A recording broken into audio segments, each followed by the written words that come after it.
उत्तर प्रदेश में 2027 के विधानसभा चुनाव को लेकर सियासी हलचल लगातार तेज हो रही है और अब लोक जनशक्ति पार्टी रामविलास में ने भी यूपी की सियासत में अपनी जमीन मजबूत करने की तैयारी शुरू कर दी है।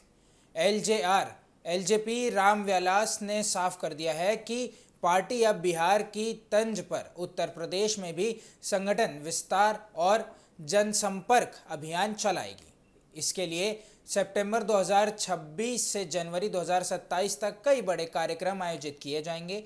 खास बात यह है कि चिराग पासवान खुद यूपी में चुनावी अभियान का आगाज करने जा रहे हैं। वहीं पार्टी के मुताबिक सितंबर में प्रयागराज से बड़े जनसभा कार्यक्रम की शुरुआत होगी। इसके बाद प्रदेश के अलग अलग हिस्सों में नव संकल्प महासभा, दलित चौपाल और चाणक्य चौपाल जैसे कार्यक्रम आयोजित किए जाएंगे। अब सवाल यह है कि एलजेपी रामविलास की नज़र आखिर किस वोटर बैंक पर है। दरअसल पार्टी ने यूपी में पीड़ित पासी पासवान का नारा दिया है और नारे की तैयारी की है, यानी पार्टी ब्राह्मण, पासी और पासवान समाज को साधने की रणनीति पर काम कर रही है।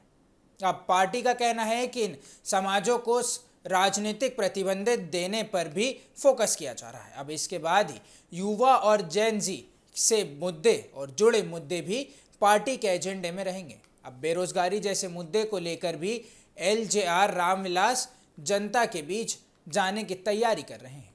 इतना ही नहीं, बिहार की तर्ज पर यूपी के लिए भी पार्टी एक विजन डॉक्यूमेंट्री तैयार कर रही है, जिसमें सड़क, बिजली, पानी, शिक्षा और स्वास्थ्य जैसे बुनियादी मुद्दों को भी शामिल किया जाएगा। अब एलजेपी रामविलास के यूपी प्रभारी अरुण भारती ने समाजवादी पार्टी पर भी निशाना साधा है। उन्होंने दावा किया है कि उनकी पार्टी के पंडित पासी और पासवान नारे के बाद ही एसपी ने पंडित समाज को लेकर सक्रियता बढ़ाई है, यानी यूपी चुनाव से पहले अब चिराग पासवान भी अपनी सियासी जमीन तलाशने में जुट गए हैं। देखना यही होगा कि पंडित पासी और पासवान का ये नया सियासी समीकरण 2027 के चुनाव में कितना असर डाल सकता है।